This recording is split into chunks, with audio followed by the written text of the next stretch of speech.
Hey, it's JayMrRealEstate, and I'm here at 804 Bennett Street in Highland Park, New Jersey. I'm with my protege, Chris Darden, aka CD, aka Snoop. So I gave you guys a lot of my experiences on the flipping process and my real estate lessons that I learned. But one thing I forgot, and I actually brought Chris back here just to witness this as my virtual protege, my real life protege, and to give y'all is that I learned a big life lesson here at 804 Bennett. And a life lesson I learned with this being my first flip was that this is my first real estate flip. But my whole life, from the time that I was 15 to 25, I was flipping in the streets. That's all I knew was flipping drugs, flipping coke, flipping weed, flipping dope. So for me to execute my first real estate flip meant everything to me. And that's really the lesson that I learned while I brought you back here, is because this opened my eyes that I, a 10-year drug dealer, 3-time felon, someone that had no mentor, no father in real estate, none of that, to actually go into the real estate market myself as a young boy and finance this house, renovate this house. I didn't do it with drug money. This was actually after me going broke, just getting financing from a bank, building my credit and doing all that. And I actually went in with no cash or credit. I used a private partner to give me some money to help with some of the renovations. I used a bank to finance my deal, 100% financing. And I went into my first crib at 25 years old with no drug money, freaking broke, driving a Mercury Grand Marquis for my car, with a 93 Mercury Grand Marquis, with a rag top and a missing driver's side door handle. So this is not like Jay pulling up in some big Benz buying a house. This is me in a hoopty, in a G-Rod, coming to this property, flipping this property, and making a profit. I was supposed to make $33,000, but I only made $13,000.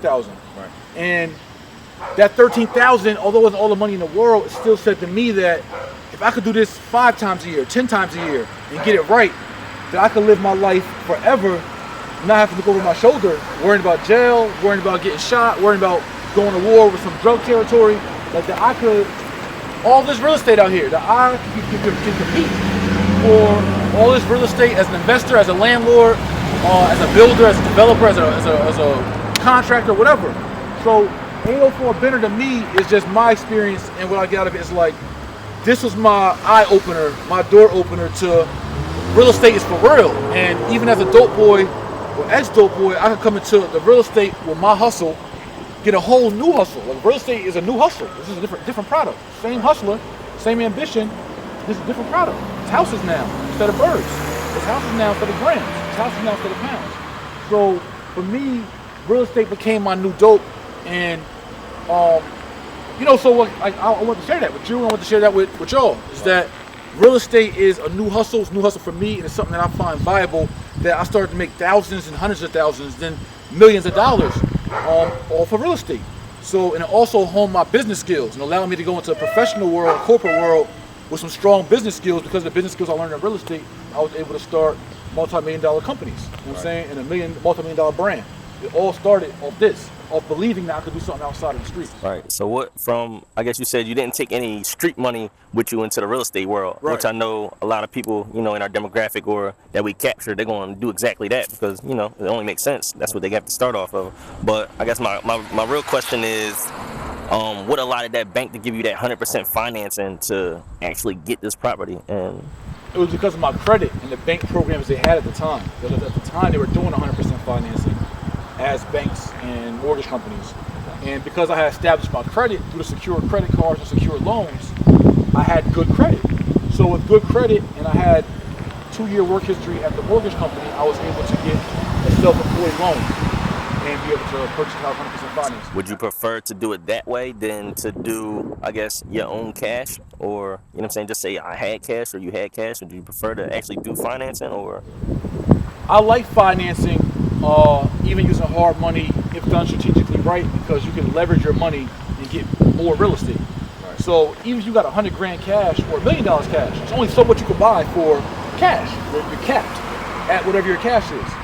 But if you use some of that cash as a down payment and get a bank or a hard money lender or private money to give you more money, you can now leverage $10,000 to get you a $100,000 house. You can leverage $1 million to get you a $10 million investment. So, or virtually whatever, or a $5 million investment, or $1 million to $3 million investment, whatever it is, you can make that money stretch out more. So I'd rather use financing to make my money stretch, as opposed to just buying cash and being so limited. Or using half my cash, now I can buy more properties with half my cash and save half than spending it all on one house. I'd rather use half of it, save half, and use the other half to go with a bank and buy the same property or multiple properties. Right. So it makes more sense to kind of, to me, for you to leverage your money. Only in some situations, though, you got to buy cash. So the next property we're going to go to a cash deal that I bought in Trenton, New Jersey, on Hudson Street. We'll go to my cash deal. But this is a bank finance deal that I bought owner-occupied. I started living in the house, but I already was advertising for a tenant and to sell the property. Right. So I bought it owner-occupied and got a great deal on it. And I did owner-occupy it. I lived here. And then I was able to sell it right away. There was no cap on when I could sell. As an owner-occupied investor, right, there was no cap on how fast I can sell the house. You don't have to stay there. There's nobody holding the gun to your head. You can sell when you want to sell. Right. So I went there to live. I lived there. Then I started collecting rent, and then I ended up selling it right to the buyer. But I guess the key point for me was like, it was just that, yo, real estate is actually possible. Right. It's doable for a street dude that you actually can do a different hustle. Right. You just got to learn the mechanics of that hustle. It's no different. And there's a lot of money in it, right? So for those of you who saw this, I hope you really understand it is an eye-opener. If you want to get 5 tips that I learned in the drug game, you know, it's my former life. For 10 years of my life, and I have to, it's not that I brag about it or boast about it, it's because I know that there's many of us that have been through that route or relate to that route or have family or friends that have been in the streets, in the drug game, you know what I'm saying, in the coke game and dope game, or just live that lifestyle. But if you go to JayMrRealEstate.com, you can get the 5 exclusive lessons for free, the 5 lessons of what I learned in the drug game that made me millions legally. It's not something you can find on YouTube or anywhere else. This is strictly at JayMrRealEstate.com. All right, so you guys check that out. See you soon. Peace.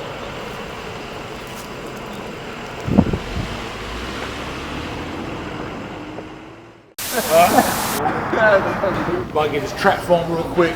Wait, I need. You guys still filming? No, he's not filming. This phone's gonna change the world. This one phone. I'm gonna give my number to everybody.